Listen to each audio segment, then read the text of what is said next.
ഇന്ന് നമ്മളെ മൈക്ക് മെൻസറിനെ പോലെ ഷോൾഡർ ആൻഡ് ആം സെറ്റ് ചെയ്യാൻ പോവാ. ചെയ്ത എല്ലാം ഫെയിലിയർ ആയിപ്പോയി. കഴിഞ്ഞപ്പോഴാണ് എന്റെ ട്രൈസെപ്സ് എനിക്ക് ഫീൽ ചെയ്യാൻ പോലും പറ്റുന്നില്ലായിരുന്നു. കണ്ടു നോക്ക്. ആദ്യമേ ഞാൻ 2 ഡംബൽസ് സെറ്റ് ചെയ്ത് വെച്ചു. ഒരെണ്ണം ഹെവി ആയിട്ട് പോകാനും മറ്റേത് ഫെയിലിയർ വരെ പോകാനും. അങ്ങനെ 15 ലാറ്ററലൈസ് തുടങ്ങിയത്. സാധാരണ ഞാൻ 10 എടുക്കാറ്. ഹെവി ആയിക്കോട്ടെ എന്ന് പറഞ്ഞാൽ 15 എടുത്തത്. പക്ഷേ ഇത് ഭയങ്കര പാടായിരുന്നു. അങ്ങനെ ലാസ്റ്റ് റെപ്പെല്ലാം ഞാൻ തുഴഞ്ഞടിച്ച് ഒരു 10 റെപ്സ് കഴിഞ്ഞിട്ട് ഞാൻ നേരെ 10 എടുത്ത് ഫെയിലിയർ വരെ പോകാൻ ഓർത്തു. മസ്കുലാർ ഫെയിലിയർ അറ്റൈൻ ചെയ്യുന്നവരെ അടിക്കാൻ തന്നെ ഞാൻ ഓർത്തു.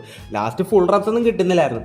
അറ്റ് ലാസ്റ്റ് ഞാൻ എന്റെ മനസ്സ് ശരീരം കൊണ്ട് വലിച്ചിട്ട് അത് പൊങ്ങി പോലും ഇല്ല. അങ്ങനെ ഫെയിലിയർ ആയി. പിന്നെ 15 ഞാൻ ഓടിയിട്ട് നേരെ ബൈസെപ്പ് കേൾസ് തുടങ്ങി. ഇത് വലിയ കുഴപ്പമില്ലായിരുന്നു. ഞാൻ 17 എടുക്കുന്നത്, അതുകൊണ്ട് 15 വലിയ കുഴപ്പമില്ലായിരുന്നു. എന്നാലും നമുക്ക് ഫെയിലിയർ വരെ പോകണമായിരുന്നു. കുറേ അടിച്ച് എൻ്റെ കൈയൊക്കെ എന്നെ തെറി വിളിക്കാൻ തുടങ്ങി. അറ്റ് ലാസ്റ്റ് വലിച്ചിട്ട് വരുന്നില്ലടേ, ഫെയിലിയർ ആയി. അതിനുശേഷം ട്രൈസെപ്പ് റോ പുഷ് ഡൗൺസാണ് ചെയ്തത്. ഇന്നത്തെ ഐഡിയോളജി ഹെവി വെയിറ്റും മാക്സിമം റെപ്സും ആയതുകൊണ്ട് തന്നെ ഫെയിലിയർ വരെ പോകണമെന്നേ. നല്ലപോലെ ക്ഷീണിക്കും നമ്മൾ പണ്ടാരം. അതിനുശേഷം വെയിറ്റഡ് ഡിപ്സ് ആണ് ഇത്. ഇതിപ്പോൾ 25 കിലോഗ്രാംസ് ഉണ്ട്. ഇതൊക്കെ ഞാൻ ചെയ്യാറുള്ളതാണ്. എന്തായാലും ഫെയിലിയർ വരെ പോകണമല്ലോ എന്ന് ഓർത്ത് ചെയ്തൊരു 10-13 റെപ്സ് ആയപ്പോഴേക്കും പൊങ്ങാൻ പറ്റുന്നില്ല. അവസാനം ഫെയിലിയർ ആയി. അതിനുശേഷം ഈ സാധനം പൊക്കിച്ചത് എന്ത് പാടാന്നറിയാം ഇത് പൊക്കി വെക്കാനായിട്ട്.